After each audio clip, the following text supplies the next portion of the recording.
We got an update on those awesome hats and skins that should still be coming. There's a way to farm Wotan without having to replay the whole takedown, so that is very nice for the upcoming new event. And there's way more to talk about, like microtransactions, rumors, a new update, and way more. So let's get into it. A like on the video would be super appreciated, and let's go. We touched on these hats and skins before that the Borderlands 3 stream team got. Well, everyone should get them actually at one point, but Gearbox has been really quiet about them since Killer 6 and Jolt's Dude showcased them back in September 2019. Well, now we got an update from the community manager saying that they will be giving those away at a future date. At this point, it's just great that Gearbox acknowledges the hats and skins, and hopefully we get them soon, like maybe with the January update already that I expect to drop next week, because next week we got the Borderlands show with new info on an upcoming event like Bloody Harvest that I also expect to kick off pretty soon afterwards.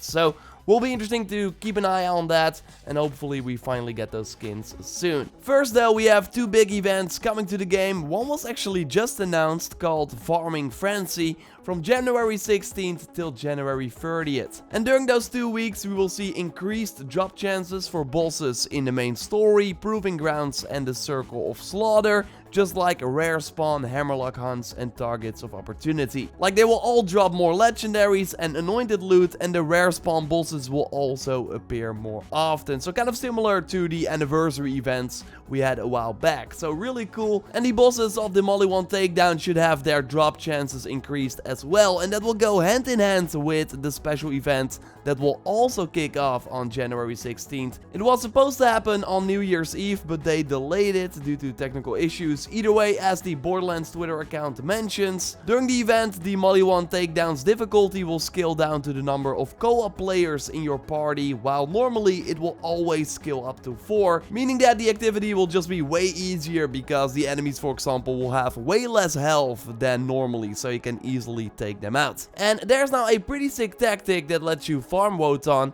without having to complete the whole takedown again. So this comes from Malex over on Reddit, who made a video about it, and I will leave that in the video description. It's very interesting. So you can do this in co-op with a friend or also solo in split screen on a console. And the idea is that you fight your way through the takedown, kill the Valkyries, and then after that you leave someone behind at the checkpoint. So then the other person, or maybe it could work with multiple people as well. Either way, one person stays behind, and then the other one goes to Wotan, clears the enemies before him, and then fights the boss at the end.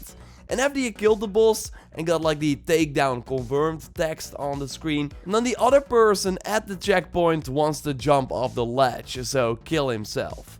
Now this person will respawn, and then you will see that the force field is back, and he or she can pull the lever again. So do that, and then the person who is still in the Wotan boss area just runs towards the fast travel point, and bam, you get the short Wotan introduction again, and you can kill the boss again. And then you can do this over and over again if you want. Have the person at the checkpoint jump down when the takedown confirmed is on the screen, and you can replay this boss endlessly. The only thing is that if you die at the Wotan fight, you have to replay the whole takedown again, like you respawn at the entrance of the region. It of course kind of sucks for your friend to just wait at the checkpoint and kill himself over and over again, so that's why I think this tactic might be nicer in split screen. You just need to have a second controller and then select a random account. Like, even if that account doesn't have a character yet, it really doesn't matter, because you just have to push the analog stick and let this character kill himself when the takedown confirmed text is on the screen, and that is really it. Fighting Wotan on this small split screen can be pretty challenging though, especially on a higher mayhem mode, although when the event goes live it will of course be easier. Totally expect a big video on this event with tips and tricks and more info when the event is up. We'll also do an extra look at some of the weapons that you can get here, including the Execute Plus TDR pistol. That is one of my favorites from the takedown. I will already give it away in this video though, for if you don't have it yet. All you need to do is leave your PSN ID in a comment under my pinned comment for a chance to win, and be sure you are a subscriber of the channel before you enter, and leaving a like on the video would be nice too. I will then announce the winner in a future video. The Soldier BCS won the good juju from my previous video.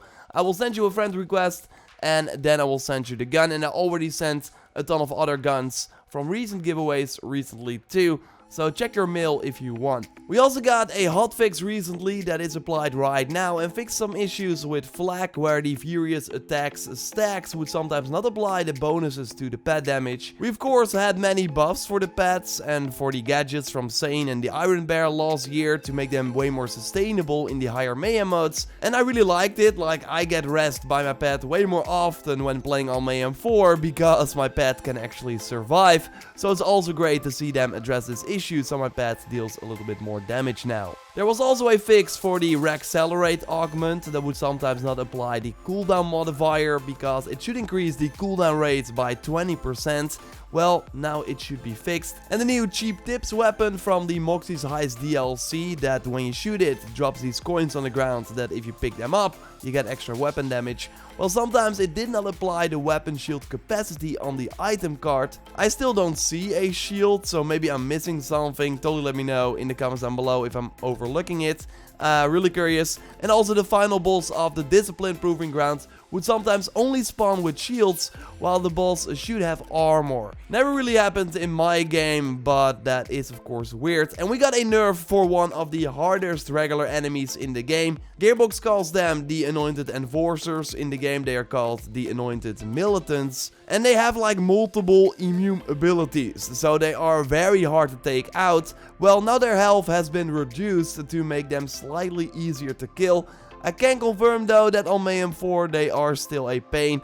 But yeah, Gearbox will look at other ways to find a permanent solution for the difficulty of this enemy. And then I quickly want to touch on a rumor that has been going around that Borderlands 3 would be getting microtransactions and a battle pass in February of this year.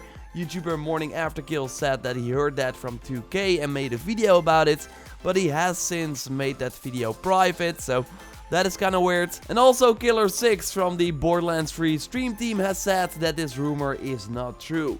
And I think it would be very strange if Gearbox did this, because they made it clear multiple times that there would be no microtransactions coming to Borderlands 3. Like this was Randy during the gameplay reveal event. We're not doing any of that free-to-play junk. There's not going to be any microtransactions. There's not going to be any of that nonsense.